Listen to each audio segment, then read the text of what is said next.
If you've flown American Airlines recently, you might have noticed something feels off. Maybe your flight was delayed, maybe the plane looked older than it should, or maybe the staff just seemed exhausted. You're not imagining it. American Airlines, one of the world's largest carriers, is showing serious cracks, and industry experts are starting to worry out loud. American Airlines operates over 6,800 flights per day to nearly 3,000 destinations across more than 50 countries. They employ around 130,000 people and carry millions of passengers every year. On paper, they're a giant, but giants can fall, and right now, American is stumbling in ways that are hard to ignore. The problems started showing up clearly after the pandemic, but the roots go much deeper. We're talking about massive debt that keeps growing, planes that are older than the competition's fleet, technology systems that crash at the worst times, and a workforce that's burned out and increasingly vocal about poor management. Decisions. Customer satisfaction scores have been dropping year after year, and frequent flyers are jumping ship to competitors. What makes this especially concerning is that American isn't just dealing with normal business challenges. They're facing a perfect storm of financial pressure, operational chaos, and strategic mistakes that are all hitting at the same time. And unlike previous rough patches, this one doesn't have an easy fix. In this video, we're going to break down exactly what's happening at American Airlines. We'll look at the numbers that Wall Street analysts are worried about, the operational disasters that keep making headlines, and the decisions that brought one of aviation's biggest names to this point. We'll also explore what this means for the future of air travel and whether American can pull itself back from the edge. This isn't just about one airline, it's about what happens when a massive company that millions depend on starts to crumble. Let's get into it. Let's talk about money, because that's where American's biggest problem lives. As of 2024, American Airlines is carrying approximately $46 billion in total debt. To put that in perspective, that's more debt than Delta and United combined. This isn't just a big number, it's a crushing weight that affects every single decision the company makes. How did it get this bad?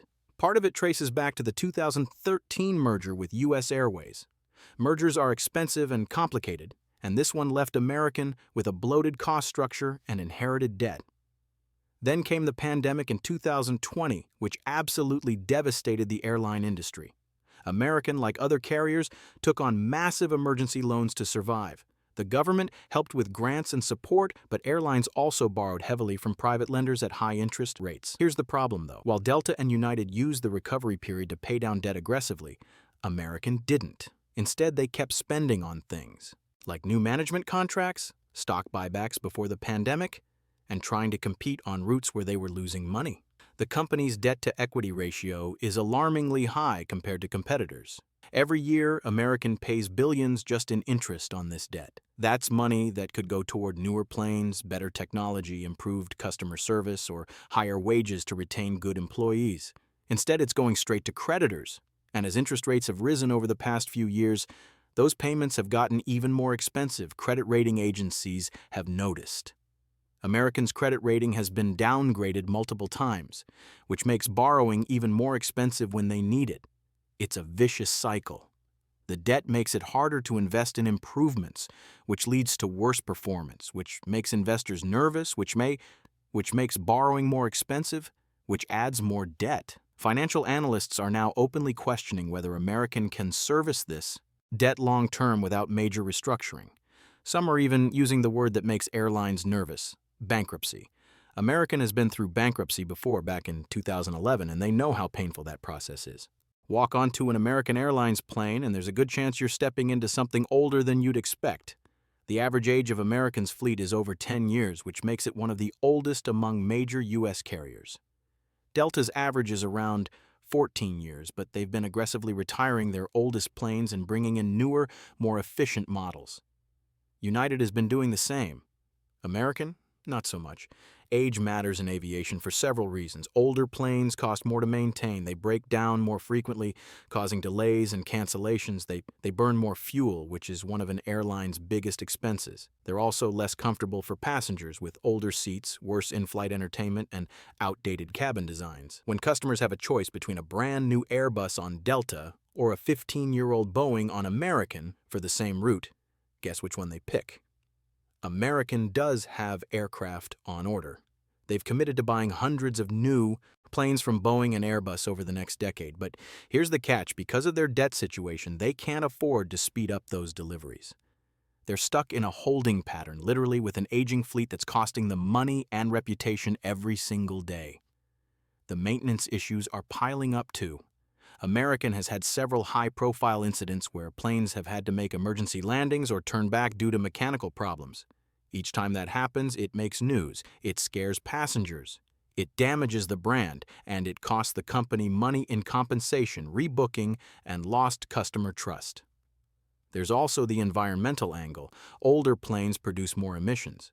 As pressure grows on airlines to reduce their carbon footprint, American is at a disadvantage. They can't credibly claim to be environmentally responsible when they're flying some of the oldest, least efficient planes in the sky. Competitors are using their newer, greener fleets as a marketing advantage, and it's working. The fleet problem isn't going away anytime soon, and every year it gets worse. In July 2024, American Airlines experienced a massive technology outage that grounded flights across the country. Passengers were stranded, connections were missed, and chaos erupted at airports nationwide.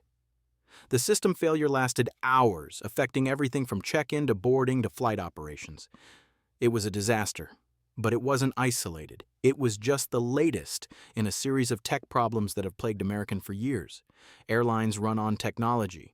Booking systems, scheduling software, maintenance tracking, crew management, weather monitoring, baggage handling, all of it depends on computer systems working properly. When those systems fail, everything stops. And American systems keep failing at a rate that's become genuinely concerning. Part of the problem is legacy infrastructure. American is still running some systems that date back decades, patched together through multiple mergers and acquisitions. It's like trying to run a modern smartphone on Windows 95. The code is old, the hardware is outdated, and nobody really understands how all the pieces fit together anymore. IT experts who worked on these systems have retired, taking their knowledge with them. Competitors have invested heavily in modernizing their technology. Delta spent over $1 billion upgrading their systems after a catastrophic outage in 2016 taught them a hard lesson. United has done similar upgrades. American has announced plans to modernize, but remember that debt problem? Technology upgrades are expensive, and they don't generate immediate revenue, so they keep getting pushed down the priority list. The impact on customers is brutal. When systems go down, American's app stops working. People can't check in online. Gate agents can't print boarding passes. Pilots can't access flight plans. The whole operation grinds to a halt, and passengers are left sitting in airports with no information about when things will be fixed. These outages also destroy employee morale. Flight attendants and gate agents bear the brunt of passenger anger during tech failures, even though it's not their fault. They're stuck trying to help people with broken tools. American Airlines employees are exhausted, frustrated, and increasingly angry with management. That's not speculation, it's what they're saying publicly. Flight attendants, pilots, mechanics, and gate agents have all raised concerns about working conditions, understaffing, and decisions that prioritize short-term profits over sustainable operations. The pilot shortage is hitting American particularly hard. Like all airlines, they're struggling to find enough qualified pilots to fly their routes. But American's solution has been to push their existing pilots harder instead of investing in better recruitment and retention. Pilots are flying maximum hours allowed by law. Fatigue is becoming a safety concern, and experienced captains are retiring early or leaving for competitors who offer better conditions. Flight attendants have been even more vocal. Contract negotiations have been contentious, with the union accusing management of refusing reasonable demands for better pay and improved work rules. Flight attendants report being scheduled for back-to-back flights with minimal rest, dealing with increasingly difficult passengers without adequate support, and watching as management pays itself bonuses while telling crew members there's no money for raises. Mechanics and ground crew face similar issues. American has been outsourcing more maintenance work to third-party contractors to cut costs. This saves money in the short term, but creates quality control problems and puts more pressure on the in-house mechanics who remain.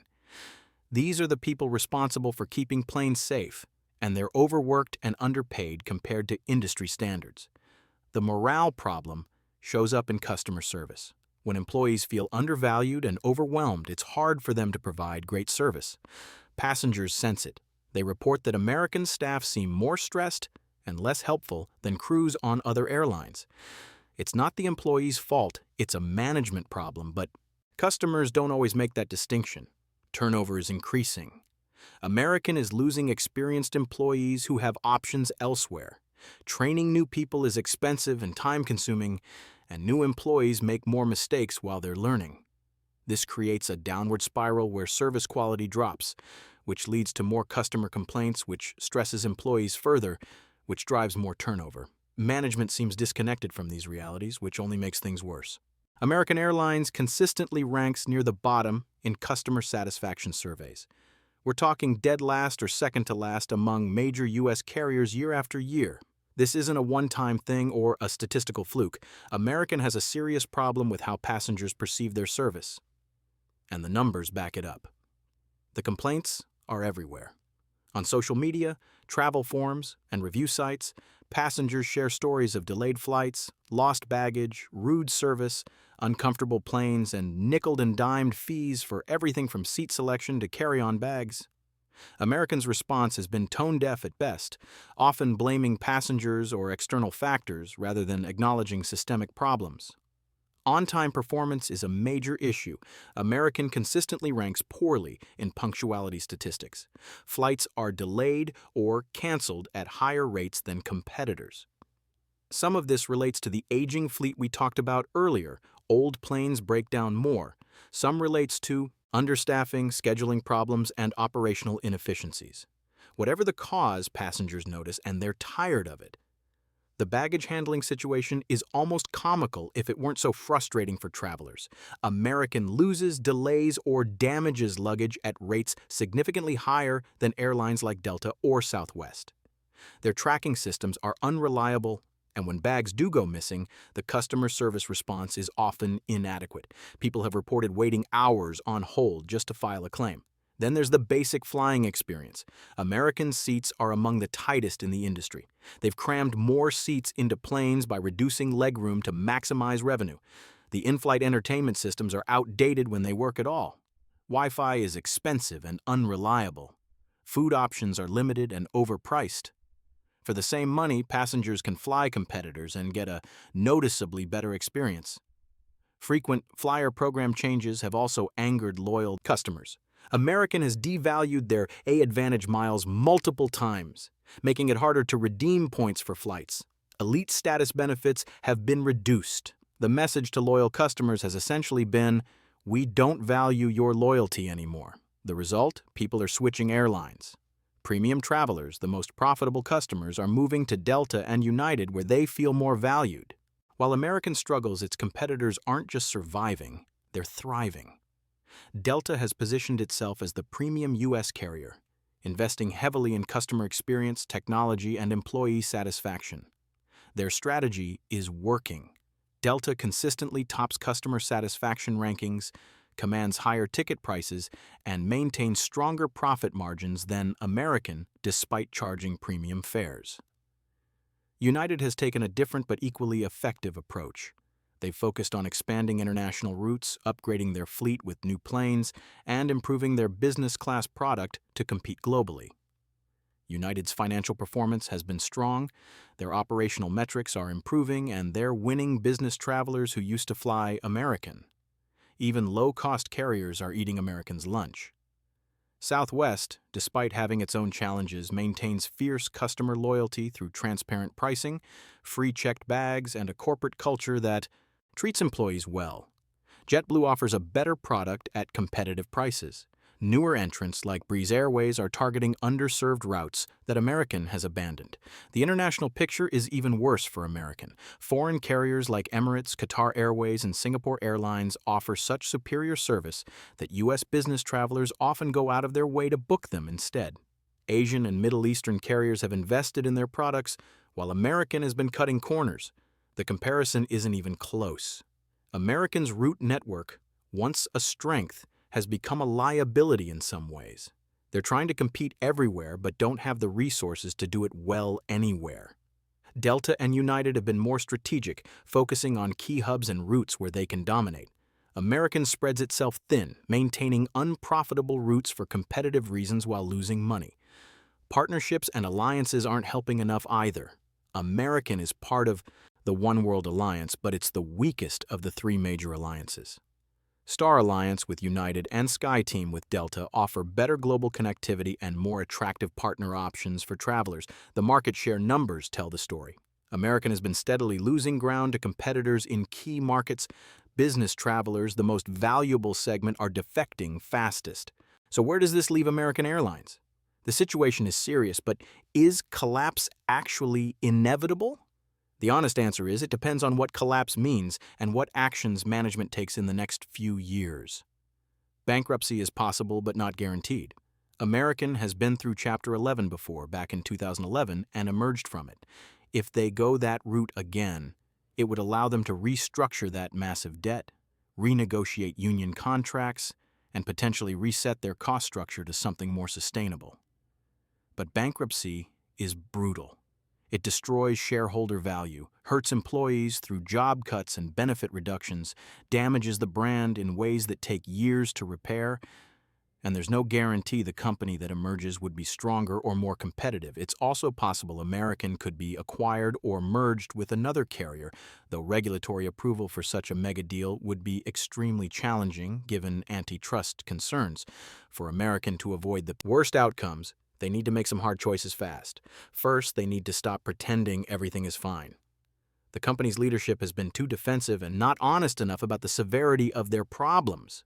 Shareholders, employees, and customers can all see what's happening. Acknowledging reality publicly is step one toward fixing it. Second, they need a realistic plan to address the debt crisis. This might mean selling valuable assets like airport slots or real estate, cutting unprofitable routes even if it means shrinking the network, or finding strategic investors willing to inject capital. They can't keep paying billions annually in interest payments while competitors invest those same dollars in their futures. Some analysts suggest American should consider selling off their loyalty program, AAdvantage, which is actually worth billions and could provide a massive cash infusion. Third, they must fix the relationship with employees. This isn't just about being nice, it's about business fundamentals. Happy, well-treated employees provide better service, which leads to happier customers, which improves financial performance and creates a virtuous cycle. It's not complicated economics, but it requires management to actually value their workforce instead of treating labor as just another cost to minimize. Fourth, massive technology investment can't wait any longer. Their systems are failing too often, and each failure costs millions in direct expenses plus immeasurable damage to reputation and customer trust. This needs to be treated as an existential priority, even though it's expensive and doesn't generate immediate returns. Fifth, they need a clear strategic vision. Trying to be everything to everyone isn't working. Americans should focus on what they can actually do well and stop trying to compete in markets where they're structurally disadvantaged and consistently losing money. The reality is that American Airlines probably won't disappear completely. The brand still has significant value, they control valuable gate slots at major airports that competitors would love to have, and the U.S. market is large enough to support multiple major carriers. But the American Airlines of the future might look very different from what we see today. It could be substantially smaller, more regionally focused, possibly operating under new ownership, or emerging from another financial restructuring that fundamentally reshapes the company. What's certain is that the current path is completely unsustainable. Something has to change, and it needs to change soon.